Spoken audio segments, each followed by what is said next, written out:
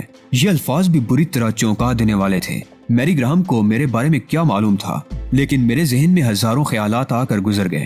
زندگی میں ایسے انوکھے واقعات کا سامنا کرنا پڑا تھا کہ اب کسی بھی انوکھے واقعے پر بہت زیادہ حیرت نہیں ہوتی تھی۔ میں نے آہستہ سے کہا، میں سمجھا نہیں میری گراہم۔ آپ کو سمجھانے کے لیے سب سے پہلے ہمیں GH کا حوالہ دینا پڑے گا، اور اس کے بعد ہمارے یہ سبز ناخن آپ کے لیے باعث کشش ہو سکتے ہیں، جنہیں عارضی طور پر سبز کیا گیا ہے صرف آپ کے لیے۔ دیکھیے، ہاتھ کے بقیہ ناخن سرخ ہیں، لیکن یہ ایک ناخن سبز ہے، اور اس کی بنیادی وجہ آپ جانتے ہوں گے۔ Good, very good. اس کا مقصد ہے کہ آپ دونوں، مگر آپ کو ایجنٹ نمبر 1 کہوں یا نمبر 1 اور نمبر 2؟ نہیں، ہمیں آپ ایجنٹوں کا ایجنٹ کہیں۔ میری گراہم ہی بول رہی تھی۔ ذرا اس کی وضاحت ہو جائے۔ کافی آنے کے بعد میری گراہم نے بے تکلفی کا مظاہرہ کرتے ہوئے کہا۔ یہاں اس کے انداز میں خالص عورت پن جھلک رہا تھا، یعنی وہ مجھ سے بہت زیادہ بے تکلفی کا مظاہرہ کر کے ویلسیا پر اپنا رعب قائم کرنا چاہتی تھی۔ میں نے لاپرواہی سے کاندھے ہلائے اور کافی آنے کا انتظار کرنے لگا۔ اب میں نے اپنے چہرے کو ہر قسم کے تاثرات سے بے نیاز کر لیا تھا۔ البتہ یہ بات میں نے بارہا محسوس کی تھی کہ ویلسیا چور نگاہوں سے مجھے دیکھ رہی ہے، اور غالباً میرے چہرے پر اس اچانک ملاقات اور اس انداز میں ملاقات کا تاثر دیکھنا چاہتی تھی۔ سوچنے کے لیے تو میرے پاس بہت کچھ تھا، لیکن ان لڑکیوں کے سامنے سوچ کا مظاہرہ کر کے اپنے آپ کو احمق نہیں ثابت کرنا چاہتا تھا، چنانچہ لاپرواہی کا مظاہرہ کرتا رہا۔ کافی آ گئی اور ویلسیا نے خود ہی اٹھ کر کافی بنائی۔ میری گراہم اس پر حاوی نظر آتی تھی۔ ویسے یہ بات بھی میرے لیے باعث دلچسپی تھی کہ یہاں ایجنٹوں کے ایجنٹ بھی ہوا کرتے ہیں، یعنی اصل شخصیت سے مجھے بعد میں ملاقات کرنی تھی۔ اس دوران میں نے اپنے رویے کا تعین بھی کر لیا تھا۔ اب ان خواتین کے ساتھ نہایت لاپرواہی سے پیش آنا تھا۔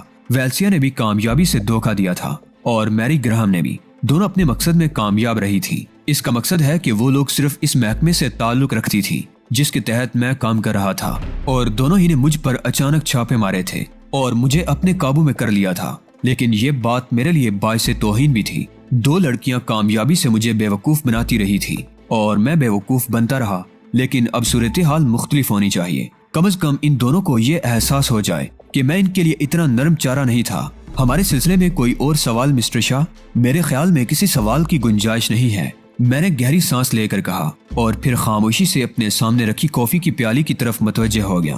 میری گراہم نے کافی کی چسکیاں لیتے ہوئے کہا، ویسے یہ تجربہ ہم دونوں کی زندگی میں بہت دلچسپ اور انوکھا ہے، اور اس کے بارے میں سوچتی ہوں تو مجھے بہت ہنسی آتی ہے۔ معاف کیجیے مسٹر شاہ، آپ سچ بتانا پسند کریں گے کہ آپ کو مجھ پر کوئی شبہ ہوا؟ کس سلسلے میں مس گراہم؟ میں آپ کے سامنے جس روپ میں آئی تھی، کیا آپ نے اسے حقیقت سمجھا تھا؟ آپ کا کیا خیال ہے مس گراہم؟ نہیں، پلیز آپ خود بتائیے۔ وہ مصنوعی بم آپ نے جس انداز میں کھلوا کر پھینکوایا تھا، اس سے مجھے یہی اندازہ ہوتا ہے کہ آپ کو میری کہانی پر یقین آ گیا تھا۔ 100%، میں نے مسکراتے ہوئے کہا۔ ویری گڈ، ویسے آپ نے بڑے خلوص سے میرے لیے کام کیا تھا۔ ہاں، نہایت خلوص سے۔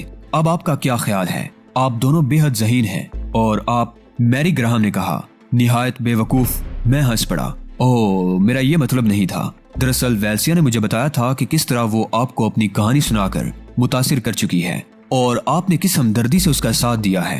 ہاں، ذہانت میں مس ویلسیا بھی کسی طور کم نہیں ہے، میں نے کہا۔ ویلسیا آپ سے بے حد متاثر ہے، میری نے کہا۔ اوہ، کیوں؟ اس کا کہنا ہے کہ اس پروفیشن میں آ کر انسانی ہمدردی اور ایسی کہانیوں سے متاثر ہونے کا جذبہ تقریباً ختم ہو جاتا ہے، مگر آپ دوسرے لاتعداد لوگوں سے مختلف ہیں۔ آپ کا اپنا کیا خیال ہے؟ میں نے چبھتے ہوئے لہجے میں پوچھا۔